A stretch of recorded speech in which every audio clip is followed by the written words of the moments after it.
암호화폐에 들어올 거라고 기대했던 돈들이 지금 금이나 주식시장이나 다른 상품으로 이제 가고 있다는 얘기죠. 실제로 확인해 보시면 미국 지금 증시나 금의 가격이 상승을 하고 있잖아요. 네. 그 상승세가 어느 정도 엑스를 찍고 진정이 되면 상승할 수 있는 서사가 형성됐을 때 비트코인이나 이더리움, 암호화폐 쪽으로 다시 올 거라고 생각이 드는데 그 올해 3번 낮추는 거 플러스 내년이 오히려 본격적인 금리 인하라고 보여지거든요. 자산의 가격은 유동성의 함수잖아요. 그러면 내년도가 본격적인 상승세예요.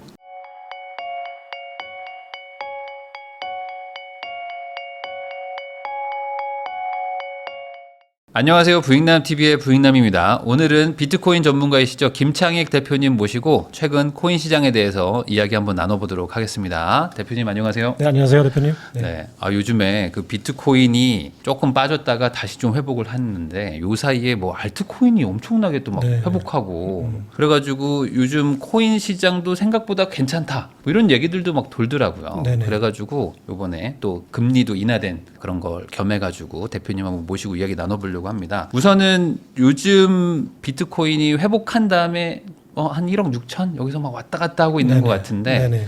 약간 주춤하고 있는 요 모양새 뭐 네네. 어떤 이유인지 어떻게 보세요? 그러니까 저도 개인적으로는 일단 금리를 그 연준이 인하를 했으니까 이 대목에서 한번 이제 상승세가 네. 이제 올 거라고 생각을 했는데 생각했던 것만큼 비트코인이나 지금 이더리움 뭐 전체 암호화폐 시장의 상승세가 기대했던 거에는 못 미치는 상황인 것 같아요. 그래서 왜 그럴까 저도 이제 고민을 했는데 그 얘기를 정확하게 지금 뭐 알 수는 없는 거고. 근데 일단 그냥 이론적으로 이제 상식적으로 생각하면 한 시점에서는 이제 유동성이라는 게 정해져 있잖아요. 한 시점을 잘라서 보면. 근데 이제 그 유동성이라는 거는 이제 그 투자되는 자산 포트폴리오의 상품 간의 제로섬 게임이니까 지금 금리가 낮아져서 분명히 이제 돈의 이동이 자산 시장으로 흘러 들어오는 거는 맞을 것 같은데 네.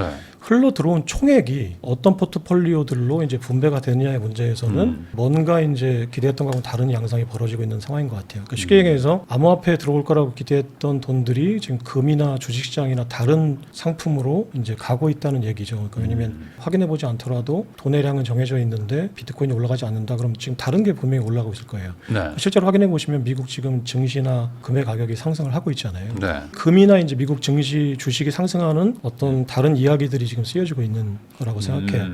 그러면 이제 그 상승세가 어느 정도 이제 맥스를 찍고 진정이 되면 상승할 수 있는 서사가 형성됐을 때 비트코인이나 이더리움, 암호화폐 쪽으로 다시 올 거라고 생각이 드는데 아직은 이제 그런 단계는 아닌 것 같아요. 그러면 이 코인 시장에 있는 유동성의 뭐 일부는 조금 더 더해졌겠지만 요 안에서 내부적으로 좀 움직이고 있는 추세 정도이지. 네, 그렇게 봐요. 뭐, 그러니까 시점을 잘라놓고 생각하면 대세적으로 뭐가 유입이 됐다라고 보기는 좀 어렵다. 네네.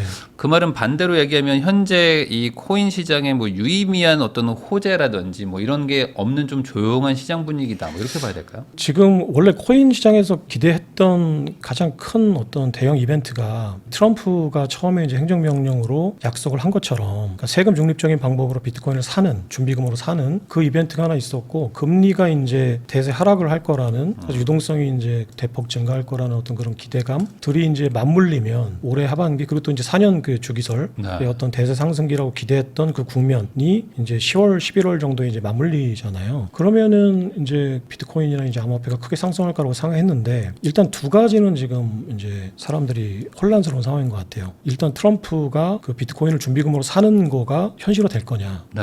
그러니까 최근의 분위기만 보면 이거는 그러니까 저는 이제 일단 정치적으로는 내년 중간 선거가 있으니까 만약에 사는 방법을 찾았다고 하더라도 내년 상반기 정도로 이제 실제 매입 시점을 늦출 거다라고 생각을 하고 있는데 그 흘러나온 뉴스들을 이렇게 종합해 보면 트럼프 정부의 비트코인 준비금 매입이 사실은 그 사실상은 무산됐다. 그러니까 방법을 못 찾은 것 같아요. 그게 이제 그 데이비 sak스라는 그 크립토 짜르 밑에 그 방법을 찾는 그 실무자가 있었는데 네. 그 실무자가 최근에 그 백악관을 나갔어요. 그러니까 이제 그 실무자가 못 찾았다는 얘기죠. 네. 그러니까 이제 임무가 세금을 쓰지 않고도 비트코인을 준비금으로 100만 개를 구입하는 지금 20만 개 정도가 있으니까 이제 80만 개를 구입하는 방법을 찾으라고 그러니까 머리 좋은 사람들을 이제 불러 모아놓고 트럼프 대통령이 나는 저기 머리 좋은 사람들을 고용했으니 머리 좋은 니네들이 한번 찾아봐라라고 이제 크립토 짜르하고 이제 상무장관하고 재무장관한테 얘기를 했는데 재무장관은 이제 모션은 취하겠지만 실제 적극적으로 찾지는 않을 거라고 이제 생각을 했었고 상무장관하고 하워드 러튼이 예레닉 상무장관하고 데이비드 sak스 그 이제 조직이 이제 크립토 짜르 그 밑에 있는 실무자들이 어떻게든 그 방법을 찾아낼 거라고 생각했는데 일단 세금 중립적인 방법으로 비트코인 사는 방법의 어떤 아이디어를 첫 번째는 못 찾았다라고 이제 보여지고요. 두 번째는 찾았다고 하더라도 지금 스테이블 코인 등의 이제 어떤 대안들이 생겼는데 굳이 준비금을 달러 패권을 위협하면서까지 비트코인으로 바꿔야 되는가라는 어떤 생각을 트럼프 대통령이 하고 있는 것 같다.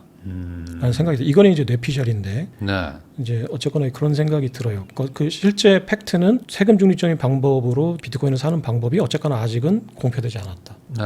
여기서 이제 일단 실망을 좀 한 것 같고 두 번째는 지금 금리가 인하는 됐지만 생각했던 것만큼 빅스텝 또는 어떤 대세 하락의 어떤 국면은 아직은 조금 시기상조인 것 같다. 그렇게 생각하기에는 왜냐면은 이번에도 이제 FOMC 회의를 열고 이제 파월 연준 의장이 발표를 할 때 이제 고용 시장의 어떤 불안정성 때문에 금리 인하를 하지만 여러 가지 이유들로 인해서 이제 그 물가 상승, 인플레이션 문제는 아직까지 상존하고 있으니까 그 두 가지 어떤 균형점을 찾는 이제 방법에서 소폭이긴 했지만 아직까지는 그 실물 경제를 살리기 위해서 인플레이션을 무시하는 정도의 어떤 금리 인하까지는 조금 힘들다라고 보면 그럼 금리 인하 속도나 폭이 기대했던 것보다 높지는 않을 거다. 그러면은 선반영된 가격들이 이미 이제 1억 6천까지 끌어올렸는데 추가적인 상승 동력이 크지 않다라고 생각하는 거죠. 시장에서는. 그러면 결국에 지금은 비트코인 쪽보다는 다른 곳에서 좀 더 돈 벌 기회가 많다. 이렇게 시장이 지금 생각하고 있다. 이렇게 좀 단순화해서 이해를 해도 될까요? 그러니까 여러 가지 포트폴리오 중에 비트코인에 돈이 안 들어온다는 얘기는 다른 데로 들어갈 수밖에 없는 거예요. 누군가가 계좌라는 플랫폼 안에 자기 계좌 안에 그냥 현금으로 갖고 있지 않는 이상. 근데 단기적으로는 투자자들이 뭐 아시겠지만 인플레이션이라는 게 결국은 현금을 갖고 있는 사람들이 손해를 보는 거잖아요. 네. 근데 인플레이션은 완성화돼 있고 구조화돼 있거든요. 그러니까 현금을 갖고 있는 시간을 최소화시키는 게 자산가들의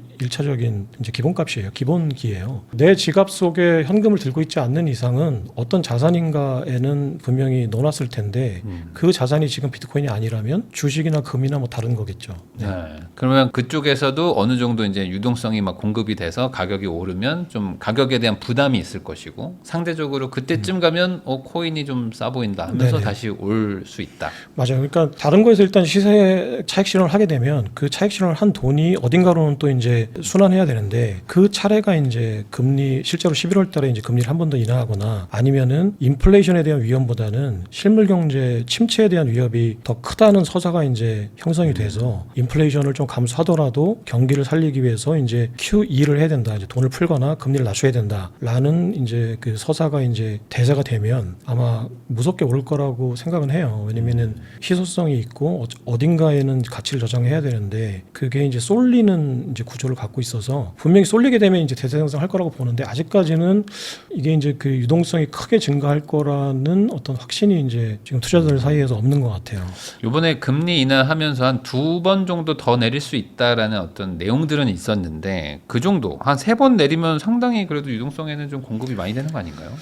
그러니까 그게 이제 겹쳐 있는 것 같아요. 지금 원래 상반기 예측을 할 때 대세는 올해 이제 9월 달부터 이제 스몰 스텝으로 3번 0.25% 포인트 정도씩 해서 3번을 내릴 거다. 그러면 이제 0.75% 포인트가 낮춰지는 거고 4%대에서 3%로 넘어가기 직전이 되거든요. 그러면 목표 이제 금리가 2%대, 3%대가 이제 경기를 살릴 수 있는 금리라고 보면은 내년에 이제 뭐 중간 스텝이나 이제 자이언트 스텝으로 두세 번 낮추면 그 목표치는 달성할 수 있어요. 그게 이제 서사 크게 이제 전망되는 서사였는데 갑자기 이제 경기 침체론이 불거지고 고용 시장이 안 좋아지니까 7월 달에도 이제 금리를 이제 빨리 낮춰서 4번 정도 낮출 거라는 기대가 이제 선반영돼 있는 거예요. 그런 기대, 선반영된 기대보다는 지금 실제가 이제 원래 기대했던 것만큼 다시 돌아온 건데 중간에 한번 커졌던 기대가 있기 때문에 이제 약간 상대로 생각하면 이제 그때보다는 좀 실망하고 있는 거죠. 시장에서는 유동성 확대된 기대가. 그러면은 아직 비트코인의 차례가 안 왔을 뿐이고 온다면은 지금보다는 좀 유의미한 상승이 올 것이다. 그러니까 아직도 하반기가 한 3개월 가량 뭐 남아 있으니까요.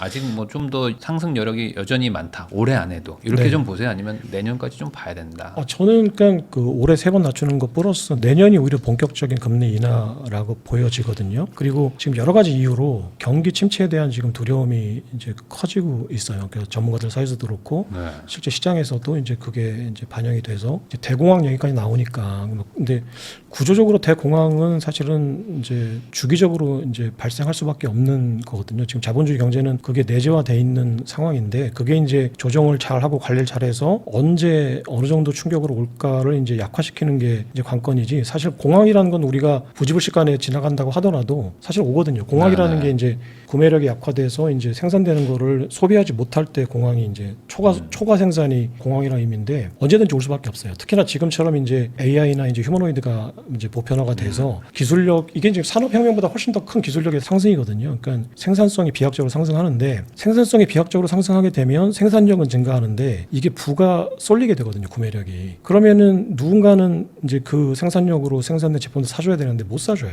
그러니까 이상해지는 거예요. 그러니까 비유를 하자면은 그 삼성의 이재용 회장이나 뭐 저기 현대차의 정의선 같은 이제 재벌이 아니면 극단적으로 가면 그분들의 생산성은 극대화돼서 그분들의 부는 더 늘어나고 자산은 늘어나는데 현대차하고 갤럭시를 사줄 사람들이 없는 거예요. 그게 이제 대공황이거든요. 네. 이제 그런 거는 지금 자본주의 주기로 보면 10년마다 이제 크고 작은 금융공황들이 와요. 이제 그리고 한 80년 주기로 이제 1930년대 있었던 29년에 이제 그 블랙먼데이로 발발했던 그 정도 되는 급의 이제 대공황이 80년 주기로 온다라는 게 이제 경제학계 정설이거든요. 네. 그럼 그게 지금 올 때가 됐어요. 1930년대니까 80년이 지금 지났잖아요. 근데 지금 QE라는 그러니까 양적 완화라는 그 저기 최종 대부자로서의 중앙은행의 역할이 커지고 양적 완화 실제로 돈을 그냥 쉽게 말하면 지폐를 그냥 인쇄해서 그 소비자들의 지갑에 꽂아주는 그 양적 완화라는 기법이 금융 위기 때 이제 처음 생기면서 그 공황이 이제 뒤로 늦춰진 거예요. 구매력을 강제로 그냥 뿌려준 거죠. 사실 금융위기 전후에 원래 주기대로 보면은 구매력이 이제 현격히 낮아지고 생산성이 극대화된 상황에서 대공황이 한번 올 거라고 이제 예측됐던 국면인데 그 국면이 지금 한 20년 늦춰진 거죠. 최근에 그 대공황설을 막 얘기하고 다니는 이제 그런 분들의 기저에는 대공황이라는 어떤 공황 상태는 80년마다 한 번씩 오는데 금융위기 때 양적 완화로 그게 늦춰졌으니 그게 언젠가는 올 거다. 근데 최근에 이제 그 경기 침체론이 자꾸 불거지고 여러 가지 이유로 고용시장이 안 좋아지니까 그게 이제 거의 목전에 온 거 아닌가 뭐 이런 얘기거든요.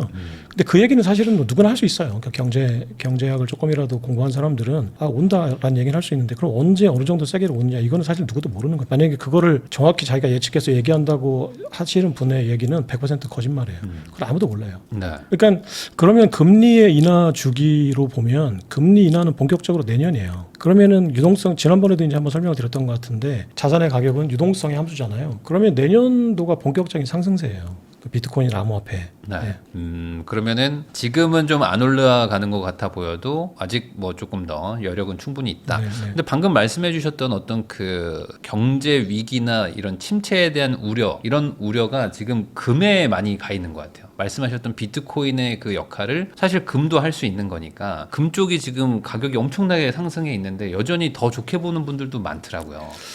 그러면 지금 비트코인만의 뭔가 다른 게 더 있어야 되지 않나 뭐 이런 생각도 좀 드는데 이건 어떻게 해석을 좀 해야 됩니까? 지금 금 가격 뭐 거의 4,000달러까지 가 있는데. 이 얘기는 사실은 좀 조심스러운데, 그러니까 이거는 이제 그 일종의 예전의 어떤 표현대로 하면 음모론이라는 오해를 받을 수가 있어요. 근데 저는 이제 이 얘기를 하면서 이제 미리 좀 빌드업을 하면 그 많은 분들이 20년 전만 해도 화폐 그 전쟁이라는 얘기를 하면은 음모론이라고 그랬어요. 네.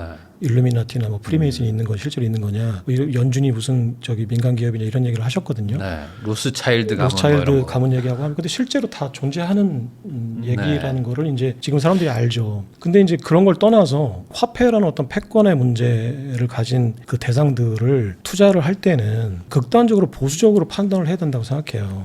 이제 가장 극단적인 어떤 판단의 기준이 뭐냐면은 그 정보 기관들 그 요원들의 그 매뉴얼이거든요. 네. 그게 뭐냐면 내가 지금 사파리 여행을 하고 있는데 그 30m 바깥에서 덤불이 막 바스락거렸어요. 그럼 그게 뭔지는 확인하기 전까지 모르잖아요. 그게 바람이었는지 토끼인지 호랑인지. 지금 정확한 실체를 모를 때는 그게 호랑이라고 가장 안 좋은 상황을 설정하는 게 내 성전에 유리하다는 거예요. 네. 그러니까 이렇게 생각을 하면 지금 우리가 지금 겪고 있는 이 자산 패권의 어떤 이 상황을 우리가 바라볼 때는 내가 투자해서 성공하거나 최소한 많이 실패하지 않으려면 지금 이 상황을 덤불이 흔들린 이 상황을 이제 바람이나 토끼가 아니라 호랑이라고 가장 보수적으로 생각하는 게 좋다는 거예요. 그러면은 팩트를 확인할 수는 없지만 지금 벌어지고 있는 이 현상의 뒤에는 호랑이가 있다라고 판단하는 게 내 투자 생존에 좋다는 거죠. 그러면 지금 비트코인 가격이 올라가지 않고 정체돼 있고 반대로 금과 주식의 가격이 상대적으로 많이 상승하고 있다. 네. 이게 이제 덤불이 풀숲에서 덤불이 이렇게 바스락거리는 상황이라고 보면 그 뒤에 어떤 그 시장을 움직이는 호랑이가 있는데 그 호랑이의 이익에 지금 이 금 상승과 주식 시장의 상승이 유리하다고 판단하는 게 나한테 유리하다는 거예요. 이거는 진실 여부하고 상관없이 우리가 그렇게 판단하는 게 유리하다면 네. 굳이 그거를 받아들이지 않을 이유가 없다는 거예요. 음모론을 떠나서. 그러니까 이제 이런 이제 빌드업을 해놓고 제가 이제 말씀을 드리면 제가 어떤 데이터나 근거로 말씀드릴 수는 없지만 저는 지금 금과 미국 증시 가격의 상승은 그 상승으로 인해서 유리한 세력들, 네. 세력이라고 하면 또 이제 또 이상한 느낌이 나니까 그걸로 인해서 유리한 투자자들이 뭔가 이 상황을 의도적으로 만들고 있다라는 생각을 해요. 네. 네, 충분히 그럴 힘이 있는 미국 정부나 월가의 어떤 패권자들이 있고 그 패권자들한테 지금 이 국면이 유리하다면 이 국면을 그들이 만들었다고 판단하는 게 내 투자에 유리하다는 거예요. 그러면 지금 금 가격의 상승과 주식 가격의 상승으로 유리한 주체가 누구냐? 월가예요. 근본이제 이후에 항상 금의 어떤 공급망과 그리고 이제 그 닉슨 쇼크 이후에 자산 시장의 어떤 그 공급망은 월가나 시티 오브 런던이라고 하는 그 유로 달러 시장의 어떤 세력들이 장악하고 있거든요. 네. 근데 왜 그런지 모르겠는데 이게 시장 가격, 시장의 어떤 그 수급하고는 시장의 수급도 물론 그들이 결정하는 수도 있지만 이게 상승 국면이 분명히 올 것 같은데 왠지 지금 안 오고 있고 기대하지 않았던 다른 자산들이 기대했던 것보다 훨씬 더 많이 오른다라는 거는 인위적인 거거든요. 그러니까 그 덤불 뒤에 호랑이가 있는 거예요. 네. 근데 그러면 지금 만약에 이걸 어떤 전문가가 뜯어보면 금 가격의 상승으로 JP모건이나 옛날에 베어스턴즈 같은 어떤 그 금속의 그 선물 투자를 많이 했던 그 월가의 금융 투자 기관들이 지금 상당히 이익을 보고 있을 거예요. 네. 이거는 지금 저의 이제 추론이지만 실제로 그럴 가능성이 굉장히 높다라고 생각을 하고요. 그리고 금이라는 전통 자산, 은이라는 전통 자산, 그리고 주식 채권이라는 금융 자산은 지난 100년간 월가하고 시티 오브 런던이 장악한 시장이에요. 그러면 지금 이 시장에서의 차익은 가장 많은 부분은 그들이 가져가고 있는 거고 지금 그들이 이 상황을 인위적으로 조성하고 있다. 어떤 식으로든지 간에. 이게 선물 시장이란 거는 레버리지가 있기 때문에 꼬리로 몸통 흔들 수 있거든요. 그러니까 그들이 갖고 그렇죠. 있는 자산의 규모보다 훨씬 더 네. 많은 규모로 유동성을 굴릴 수가 있어요. 그러니까 저는 지금 그런 상황이지 않을까라는 생각을 해요. 그러니까 비트코인의 가격은 왠지 모르겠는데 지금 인위적으로 눌려 있고 금과 그리고 주식시장의 가격은 왠지 모르겠지만 뭔가의 어떤 작용에 의해서 시장에서 움직이는 어떤 동력보다 큰 폭으로 올라가고 있다라고 판단하는 게 비트코인 투자나 다른 투자를 하시는 분들에게 유리하다고 생각해요. 한 3, 4년 전만 해도 금이랑 은 투자하던 분들 많았는데 그런 분들이 되게 힘들어했어요. 왜냐면은 네네.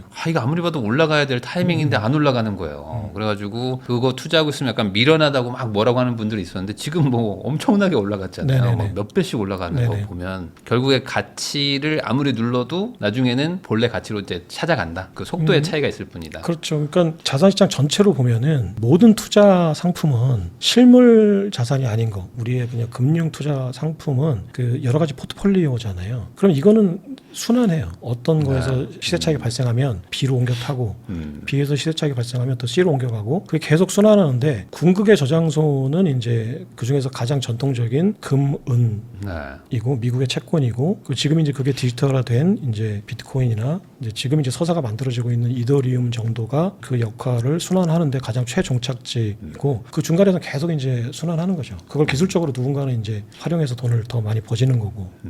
그러면 우리는 지금 그거를 올라간다고 너무 조급하게 따라가지 말고 조금 기다려 보는 것도 네네. 다음 내 차례가 올 거라는 걸 기다려 보는 것도 그러니까 필요하다. 그거 같아요. 지금 말씀하신 게 멈춘 시계가 하루에 한 번은 맞잖아요. 하루에 네. 두 번 맞는 거죠. 24시간이니까. 그런데 내가 멈춰 있는 시계를 차고 다녀도 네. 하루에 두 번은 정확하게 맞는데 내가 이거를 지금 시계를 이제 맞추겠다고 계속 이걸 따라가면 돌리면 네. 계속 뒤쫓아가는 거죠. 지금 이제 금이 올라간다고 내가 지금 만약에 비트코인에 있는 돈을 금으로 갈아탔다. 그러면 이제 금의 시가총액은 어느 정도 올랐으니까 거기서 이제 비트코인으로 갈아타시는 움직임이 생겼을 때 비트코인은 또 나는 이제 시세차를 못 거두는 거고 금은 또 다시 또 떨어질 테니까. 그러니까 내가 어떤 그 주기나 이런 그 기술적인 분석에 능통했다고 생각하지 않는 분들은 그냥 멈춘 시계를 그냥 하루에 두 번 맞을 거라고 생각하고 갖고 계시는 게 좋아요. 그러니까 지금 비트코인을 갖고 계신 분들은 내가 조금 그 4년 주기가 있을 테니까 내가 좀 하락하더라도 나는 감내하고 이걸 가지고 있을게 라는 마음으로 투자를 하신 분이 아니라면 비트코인 투자를 하면 안 된다고 생각해요.